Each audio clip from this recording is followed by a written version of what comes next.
Okay, ito ay ni-request ng isa sa ating mga subscribers. Labanan ng klase 2NR VE engines, ang Yaris Cross V 2023 at Veloz V 2023. Ito ang kanilang presyo. Mas mahal ang Yaris Cross V ng 41,000 pesos. Kaya alamin natin kung saan nga ba napunta ang difference na to. Okay? Difference number 1, engine undercover. Sa Yaris Cross V lang meron ito. Kaya bibili ka pa ng engine undercover kung Veloz yung pipiliin mo. Kaya panalo ang Yaris Cross V dito. Difference number 2, tires and wheels. Sa Yaris Cross V, sa tires, 215mm yung wide, 55% of 215mm yung height sa side, at 18 inches yung size ng wheels. Sa Veloz V naman, sa tires, 205mm yung wide, 50% of 205 naman yung height sa side, at 17 inches yung size ng wheels. Sa wheels naman, pareho silang naka 2-tone alloy wheels. Para sa akin, panalo ang Yaris Cross V dito. Difference number 3, backdoor or tailgate. Sa Yaris Cross V, power lift tailgate with kick sensor at may angle memory pa. Sa Veloz V naman, manual open lang. Kaya panalo ang Yaris Cross V dito. Difference number 4, fog lamps. Sa Yaris Cross V, naka-LED. Sa Veloz V naman, halogen. Kaya panalo ang Yaris Cross V dito. Difference number 5, sun visor. Sa Yaris Cross V, sa driver at passenger side, may vanity mirror at may ilaw pa. Sa Veloz naman, sa passenger side, may vanity mirror at ilaw din. Pero sa driver side, ticket holder lang ang meron. Kaya panalo ang Yaris Cross V dito. Difference number 6, infotainment. Sa Yaris Cross, 10-inch touchscreen. Sa Veloz, 9-inch touchscreen.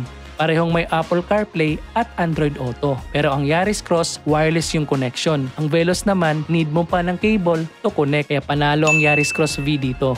Difference number 7, dash camera. Yaris Cross lang ang meron nito. Kaya panalo ang Yaris Cross V dito. Kung nagustuhan mo tong video na to, please subscribe naman po sa akin channel.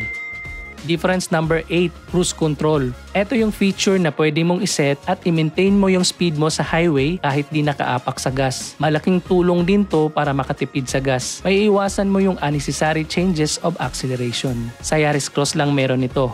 Kaya panalo ang Yaris Cross dito.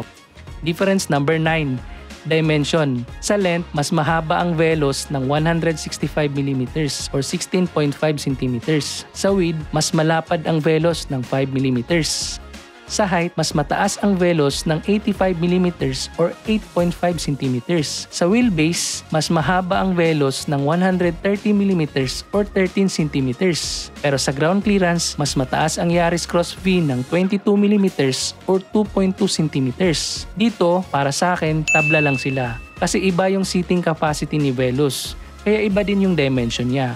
At iba din sa Yaris Cross. Difference number 10, sa seat. Sa Yaris Cross V, 5-seater. Sa Veloz naman, 7-seater. Sa seat adjustment, sa Yaris Cross V, sa driver side, 8-way electronic adjust. Sa Veloz V naman, sa driver side, 6-way manual adjust. At pareho naman sila sa passenger side, 4-way manual adjust. Sa second row, pareho silang 60-40 fold. Pero sa Veloz, pwede mong gawing long sofa mode. Sa third row, which is available lang sa Veloz, 50-50 yung folding niya, tapos naka-flat pa yan. Ito rin, di natin pwedeng makumpara kasi nakadepende kung ano talaga yung need mo. Kaya para sa akin, tabla lang sila dito. At eto naman ang kanilang 10 similarities. Number 1, sa engine. Parehong 2NR VE engine. Pareho ng max power at pareho ng max torque. Number 2, entry system. Parehong smart entry system. Ito yung kahit di mo na ilabas yung susi mo, pwede mong i-lock or unlock yung kotse mo. Number 3, side mirror. Parehong power fold at auto fold. Ito yung kusang magfo-fold yung side mirror kapag nilock mo na yung kotse mo. Kaya malalaman mo agad kung nakalock ba yung kotse mo or hindi. Number 4, drive mode. Parehong merong eco mode, normal mode, slope mode, at power mode. Number 5, parking brake. Parehong naka-electronic parking brake at pareho ding merong auto hold. Ito yung kusang mag-hold sa brake kapag nakahinto ka sa stoplight, so hindi aandar yung kotse kahit naka-engage sa drive mode.